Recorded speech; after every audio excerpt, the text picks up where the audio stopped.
welcome to lesson 1-3 of Things Not Taught.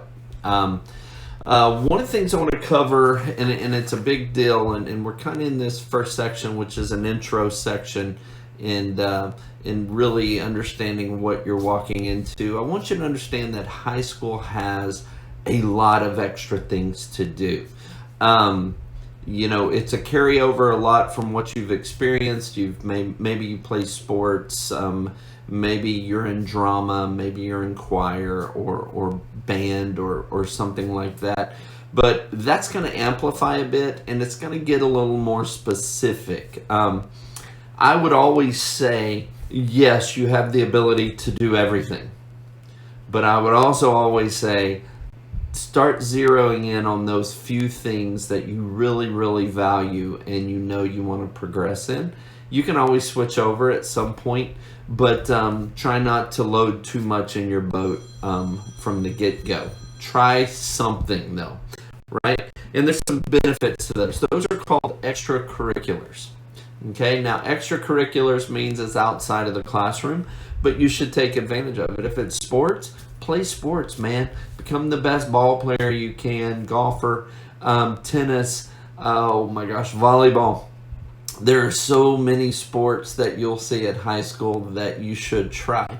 But you'll also see a lot of times maybe you'll get in with a group that likes playing a sport that's a little bit different. Maybe it's not indoor organized volleyball.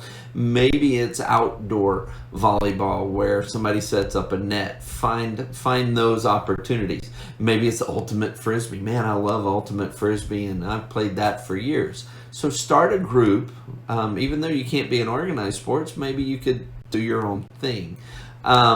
Same for band. Maybe start a band, start a rock band, or play in the band. There's opportunity. Now, what I want you to understand is this lesson is more of advice on creating a balance between your home life and the school life, okay? Because what I've seen many, many times is the people that just load so much on that you need to step back for your own sanity and stress relief. Because I've seen kids burn out. I've seen kids just stop, and they're like, everything needs to there's way too much. You've made too many commitments. So really put a higher value on the commitments you do make, and maybe kind of focus in on one or two things that you want to take advantage and will help you later in life, or things you really just like. So keep that keep that in mind as you're moving forward into high school. Is do a lot, but don't do too much, and only you can really kind of decide what you want to do on that front. You're going to see me looking down at my notes a little bit, because this is a very, very important piece of understanding who you are and developing who you are, but again, retaining your sanity, because I want you to make commitments to things, and I want you to honor those commitments. But you also have to start understanding your ultimate commitment is to yourself, and understanding when to pull the cord and say, I need to step away from something. It's okay. You're not going to be judged. Whether you believe it or not, kids aren't going to point fingers at you and make fun and say, that's the guy that quit the team and all that. You know what? Move on to bigger and better things. That old adage of when life closes a door, it opens a window. I promise you, I have seen that more often than not. There's always an opportunity to kind of help yourself. So, one thing I want you to look at is some time management tools to help you.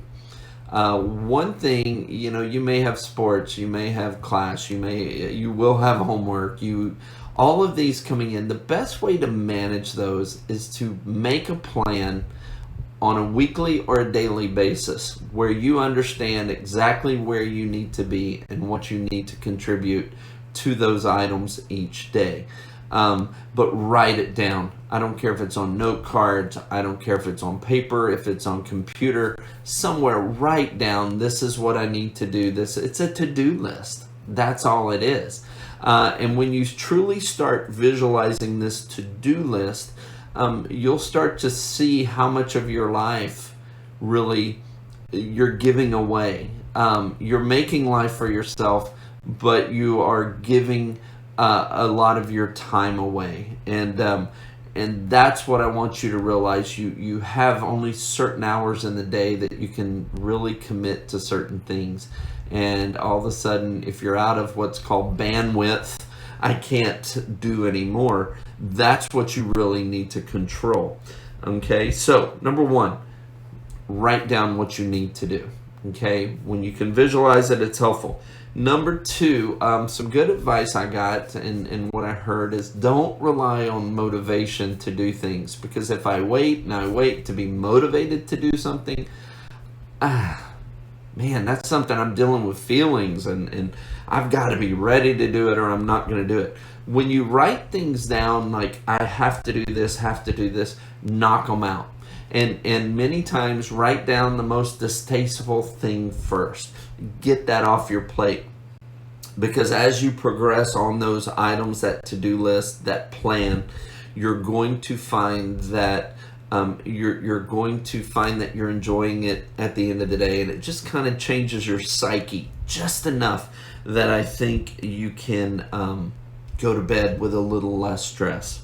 Okay, but rely on that schedule. So number two, don't wait on motivation. Rely on a plan, rely on a schedule, and knock the bad things out first. Number three. All right, this is the one you have to absorb at some point. Switch off, relax a little bit. Okay, when you've dedicated X amount of time for all of these things in your life, and that includes social media, that includes friends, that includes homework, that includes home life, that includes eating, that includes church, volunteering, those things. I think when you start to look at the things you have, you need to find and build into your plan a time that you switch off and you relax. And you sit there and you say, this is my TV time, or this is my read a book time, or my Bible time. Whatever you use to really kind of center yourself, I think that's what you need to find at that moment, and you need to take advantage of that. If I were to say, how do you do that? Okay, how do I build that in? I would look at it like this on a weekly basis. Every Friday night, starting at 7 o'clock, don't create any commitments. You know, Friday's a good one. You're coming into the weekend. You're blowing out of the week. Hopefully you got your homework under control, or you're going to hit that harder maybe Sunday.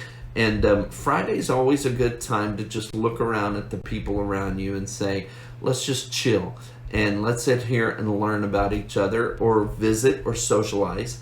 But understand that everything will take a portion of your time, and if you run out of time, that's when stress happens.